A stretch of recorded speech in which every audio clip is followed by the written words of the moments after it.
Hi everyone, I'm hoping you all are doing good. So today's session it's all about knowing a little bit about global politics. So this session is not only for the student but even for the new teachers as well. So what we are going to cover, I'll take you through. These would be the basics about global politics. So what do we study in global politics? So there are few of the concepts, right? We'll start today with the first with the units, and then under those units we will be starting with the key concepts. So how many units are there? There are total 4 units: 2, 3, and 4. Okay, these are known as unit, or in case if you call them lessons, then you can call them lessons also. Generally we call it units. So number 1 unit, it's all about power,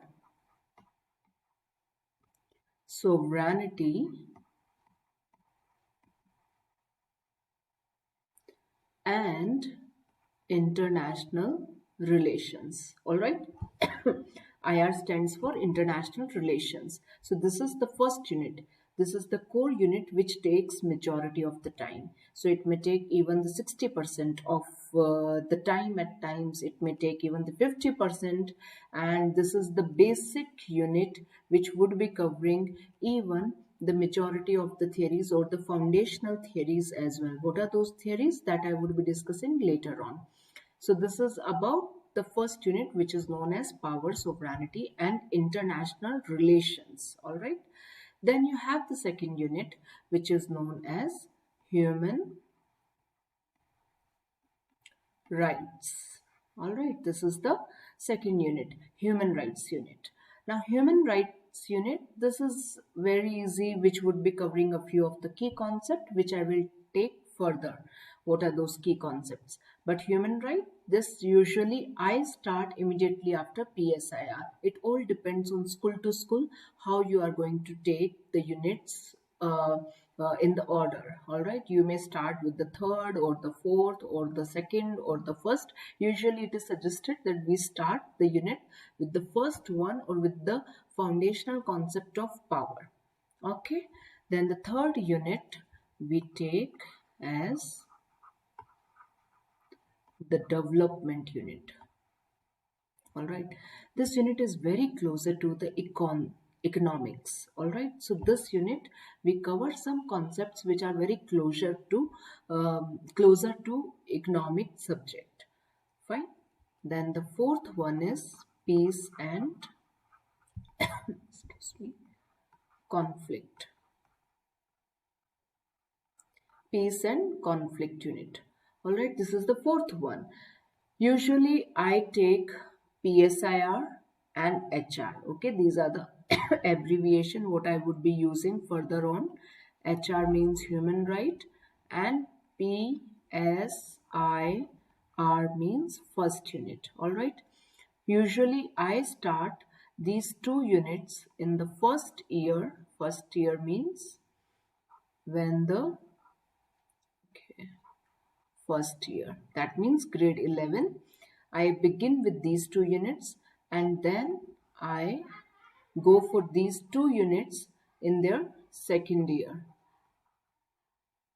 Okay, so this is their first year and this is the second year unit. So far so clear that they are the 4 units: PSIR, human right, development, peace and conflict.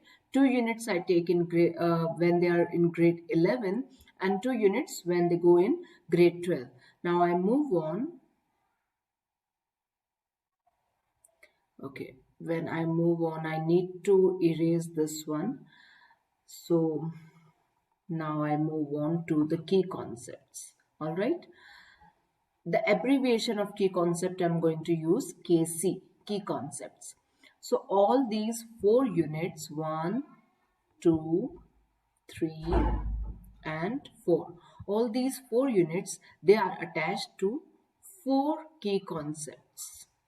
Okay, all are attached to the 4 key concepts. Number 1 unit, what was the number 1 unit? It was PSIR, right? So PSIR, the first concept is power, second is sovereignty, third is legitimacy, and fourth is interdependence. All right, I'm using the capital letter of each key concept. I'll repeat it. You can write it down. The first concept is power, second is sovereignty, third is legitimacy, and the fourth is interdependence. These are the four key concepts which is attached to the first unit. So when we are studying about the first unit, so broadly we categorize our syllabus of the first unit into these four key concepts. We would be studying first unit as per these four key concepts. So first I would be taking power, then I would be taking sovereignty, then I would be taking legitimacy, and so on. So we would be discussing all these key concepts. What are the four key concepts in the second unit? So the first key concept of the second unit is human right itself, right? The name of the unit is human right. So the name of the concept is also human right. The second one is liberty. Third one is equality. And the fourth one is justice. Very simple, right? These are the three concepts which are highly connected to human right unit. So liberty, equality, justice, and human right itself, right? Then the third unit, what we discussed, is development unit. So again, development itself is a key concept. Sustainability, because development in what terms? Development, you can say that a country is developing, whether the country is developing in a sustainable mean or not, right? So sustainability. Other is inequality. All right, inequality. So whether in the race of the development, whether the country is providing equal opportunity to all, or is it leading or going towards inequality? So that is your third key concept under development unit, inequality. Simple, right? Then the fourth one is globalization. Now, this is also very simple, right? Because we are discussing about development. So we need to know whether the country is open enough or not. So the globalization, which is the fourth key concept. So what are the four key concepts? Development, sustainability, inequality, and globalization. These are the four key concepts. Now we have the remaining last unit, which is peace and conflict, right? So when I say peace and conflict, can you guess what could be the key concept? Because we are seeing over here that the name of the unit itself is the key concept, right? So peace, conflict, right? These are the two concepts under the fourth unit, peace and conflict. Now when I say conflict, it could be violent or it could be non-violent. So these are the two other key concepts, violence or non-violence, okay? Because not necessarily every protest movements are the violent one. There are the non-violent protest movements also. Interesting. So these are the four key concepts. Now total how many key concepts are there? 4 plus 4 plus 4 plus 4. So total 16 key concepts. So how many key concepts are there? Total 16 key concepts are there. How are we going to study? Whenever we will shift to the unit, that time we would be starting with the key concept. We would be discussing the key concepts, right? Contested meaning of the key concept, what is the scope of the key concept, what is the nature, whether there are any debate around that key concept or not. This is how we study global politics. So far so clear what I have covered. I'll repeat it again. I have covered two things right now, right? Number one thing, we have 4 units, right?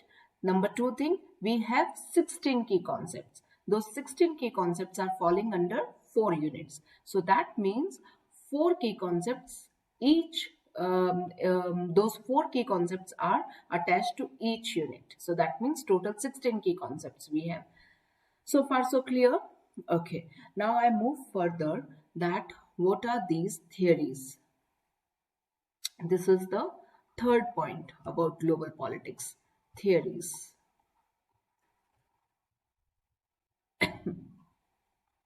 So see, there are two things what we are covering.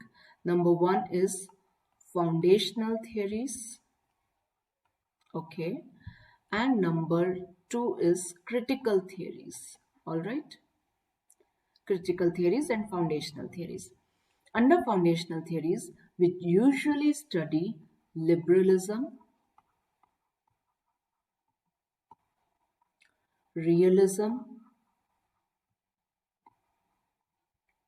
and okay, let me not take it here. So these are the two foundational theory what we study. You remember in the beginning I said that we cover PSIR unit for pretty long because we cover theories also and especially the foundational theory. So liberalism and realism are the two foundational theory what I cover under PSIR unit. I'll go deeper in my later videos. What is liberalism? What is realism? How do we connect it to the key concepts, everything, right? But for time being, I'm just introducing global politics to you. So there are the two foundational theory, liberalism and the realism. And in critical theory, we can use communism, feminism,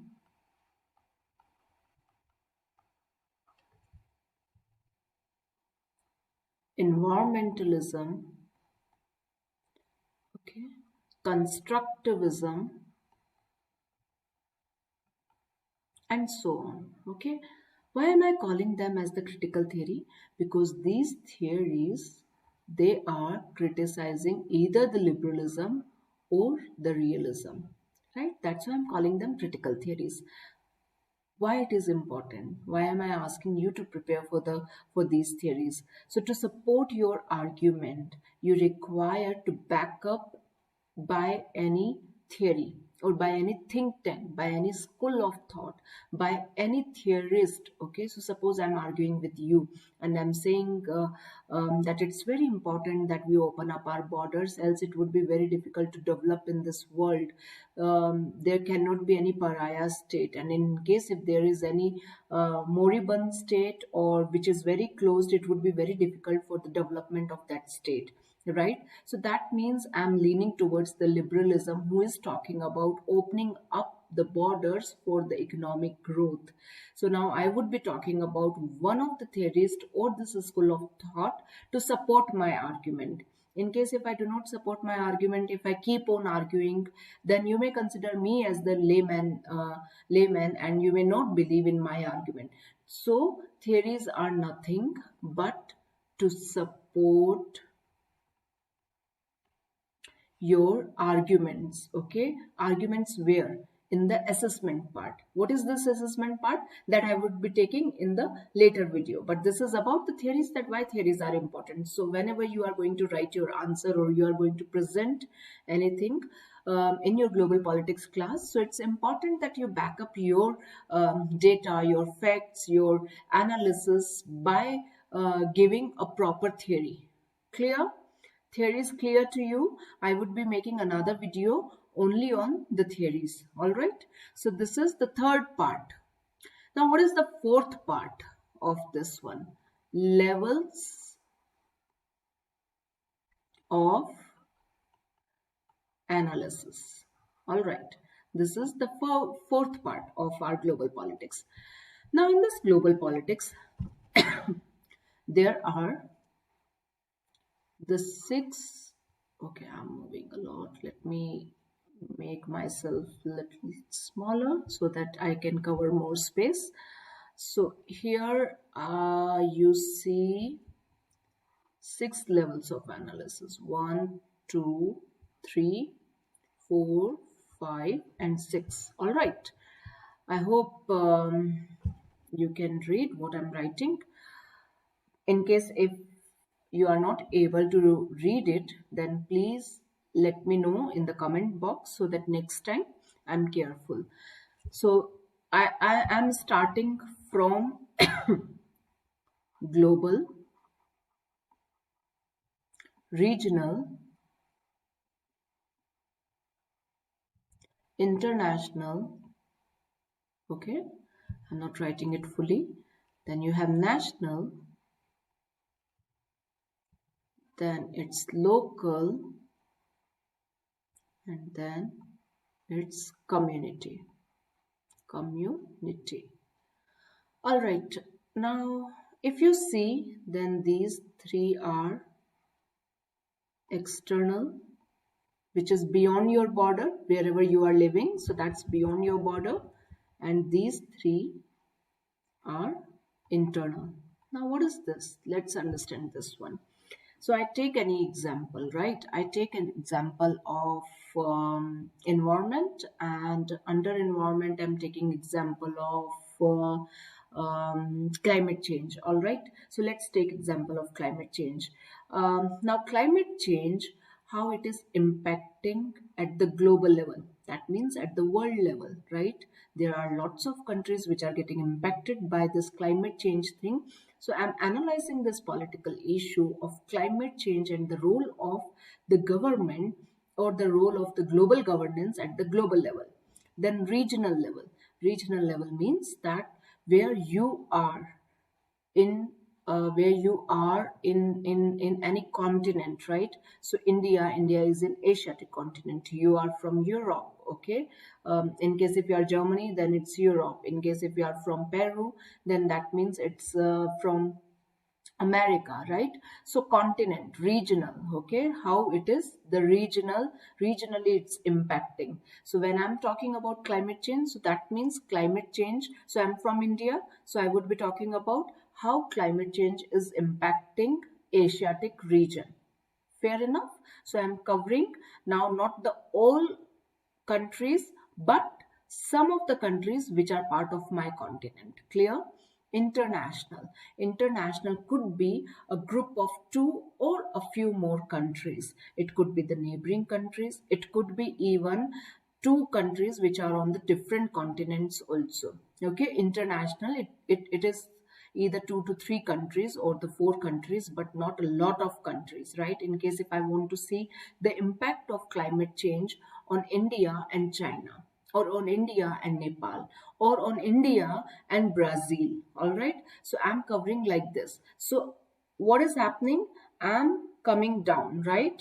I'm coming down from global to regional to international.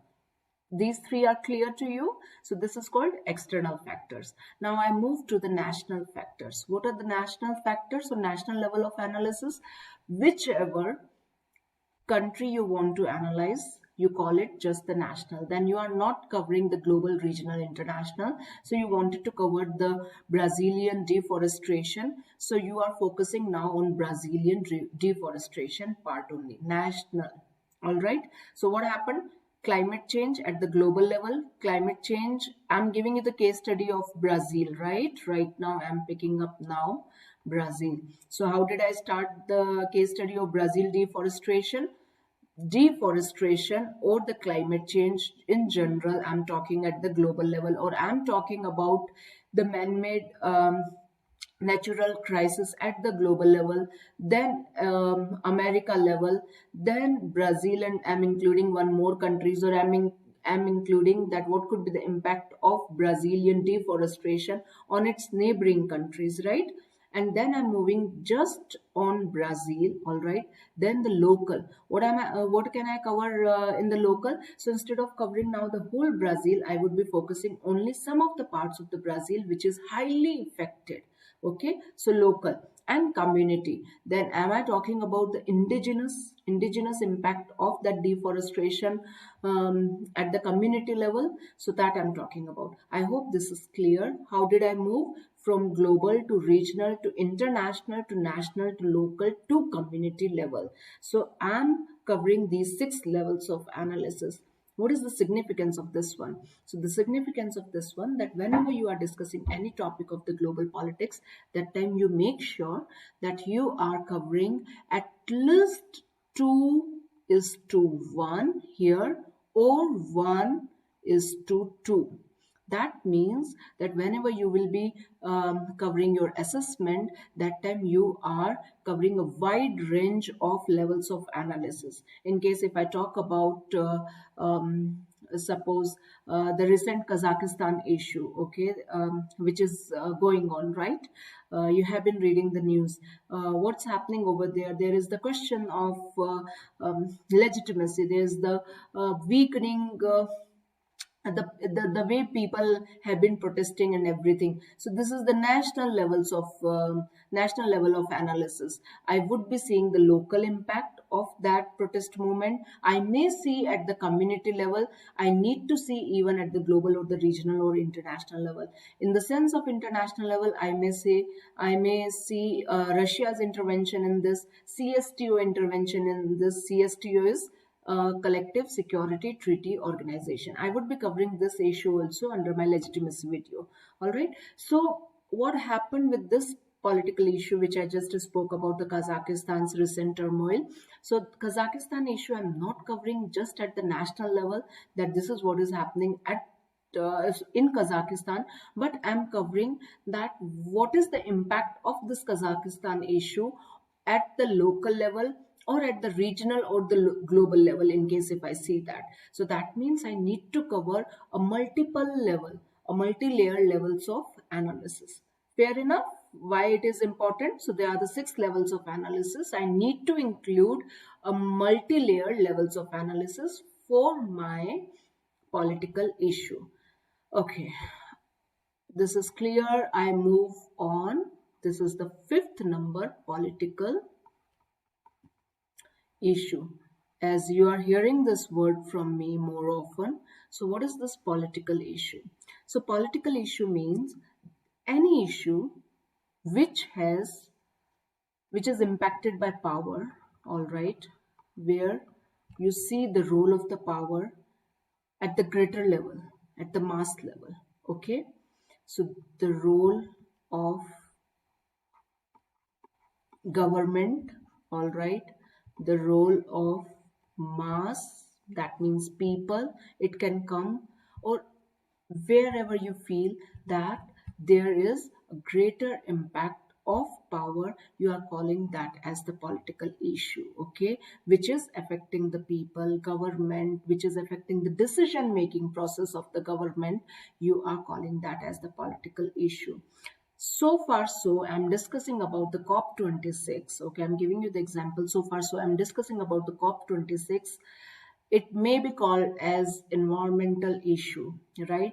The moment I start talking about the role of the government in this COP26, what all government talked about, zero net balance, how the countries are taking stand on this one, it is called as the political issue because it is requirement that now government takes action on this one. Clear? Then this becomes the political issue. But in case if I'm just talking about the rising temperature, I'm talking about harming of this climate change on flora, fauna, everything, then it's just an environmental issue so far. Okay, though it's impacting, but there is not the role of the power to bring any change. All right, or you can consider from multiple angles also. But the moment I started talking about the role of the government, the role of people over there to take decision or to impact the government, to force the government to take the decision, it would be called as the political issue. For example, Greta Thunberg, right? Friday for Future, the way she started this movement, the way she started forcing the government to take the action, we started calling this as the political issue. Clear? Political issue also. So now what we have covered so far, we have covered what are the units, what are the key concepts, right? Then we discussed about what are the theories. Then we discussed about what are the what was the fourth one, levels of analysis. And then we discussed about the political issues. All right, now I will discuss one more thing with you here. This is known as GPC, Global Political Challenges. Okay, Global Political Challenges. So now what is this Global Political Challenges? This is just for the HL students, all right, higher level students. They would be studying these 6 global political challenges. In my classes, I teach these 6 global political challenges even to the SL students because I do not bifurcate, as lots of case studies are there what we would be covering for SL. And in case if you are teaching to SL students, they usually score very good marks because they are aware about all these case study what they require to write in the 3 assessments. which is equivalent to HL students, right? So these six global political challenges are of, okay, first I'll tell you that what is this global political challenges. So our global politics is challenged by many factors, right? What are those factors? Borders. Very true, right? We discuss majority of the times the issues connected to borders.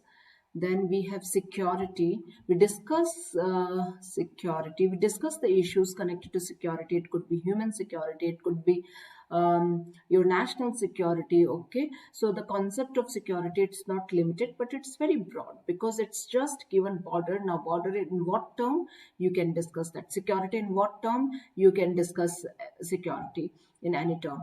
Then you have environment. Okay, now the global politics is challenged by environment, right? Now climate change and everything, these are not limited just as an environmental issues, no, but it is challenging even the countries also. You have been listening now climate refugees, right? You have been listening many more words now which are coming up frequently, those migrant crises and everything which are impacted by all these environment thing, right? Countries fighting over the dam, which are the lower riparian, then upper riparian countries. Then you have this water crisis in Iraq, where you are not reading this issue only considering Iraq, but you are seeing it the neighboring from the neighboring countries' point of view also, right? So these are the political issues, environmental political issues. Then you have the topic of identity. I keep forgetting these six global political challenges. So definitely you can have a look on my HLX video, which I have already prepared. So the fourth one is identity. Identity, you may include religious identity, you may include ethnicity, you may include gender-based identity, LGBTQ, all these things. So any political issue which is related to identity, you can cover over here. It could be Rohingya, it could be Roma migrant, it could be this communal rights in India, right? So many more issues which are connected to identity, race, religion, gender, all these things you would be covering under identity. Um, See, I told you. Okay, health. Yes, luckily I remembered my fifth one. So this is health, and I guess then you have poverty. If I'm not wrong, you can cross check the poverty one. So health, whatever issues connected to health, these are covering under health because health has been impacting the world. You take the present scenario, which is COVID. So COVID would be covered under health, though you may cover it under security as well. And then the last is poverty. So these are the six global political challenges. I'm still thinking whether the sixth one is poverty or not. But whatever. So you can definitely have a look at my HLX video. So these are the six global political challenges, what the HL students study, and implicitly even the SL students also study in my class, because I would be talking about what are the political issues under environment, identity, and everything. What do they do, HL students, with these six global political challenges that I have covered under HLX video. Okay, so have a look in case if you are HL student. So this is about GPC, and yes, I hope that I have covered some of the parts of um, global politics, those key terminology and those abbreviation, what I would be referring often in my video: GPC, KC, PI means political issue, and theories, right? Levels of analysis. So all these, they club, they are like ingredient of your global politics recipe. So in case if you are making any new recipe, that means you are writing any assessment, you would require these ingredients. Remember this one. There's one more ingredient which I'm not taking right now because it may confuse you: the ingredient of claim and counterclaim. Okay, in case if you are aware about TOK, theory of knowledge, you have been studying there. Claim, counterclaim, that means looking at the political issue from different perspectives. Okay, be mindful in political, in global politics. You do not see the political issue just from one angle, from one perspective, but you cover multiple perspectives over here. For example, I'm talking about. Uh, Give me any political issue. Okay, Crimea, right? Russia attacking Crimea in 2014. So now the perspective is Russian perspective over here, mm, that under what claim Russia invaded or intervened or interfere in Crimea issue, right? Ukrainian perspective, I would be covering here Ukrainian perspective. I would be covering here NATO perspective or the European Union's perspective. I may cover here global perspective. So in the name of global perspective, I may look at United Nations also. So that means when I'm discussing about the Crimean annexation, I'm not relying only on one perspective, that what do I feel? I feel that this is just completely wrong. Russia should not have done in the name of the ethnicity, right? No, I need to see from the different perspectives. So this is something which is very important, what we cover when we are writing answer. So whatever political issue you would be covering in the class, you would be looking um, uh, at that political issue from the multiple perspectives. Clear enough? So these are the few ingredients of your global politics. Enjoy the recipe. Make wonderful, yummy recipes out of these ingredients. Definitely, if you understand all these things, you can score higher also for this one. I hope you are enjoying this video. If you want me to cover something which you feel that you have not understood, let me know. I will cover it. Thank you.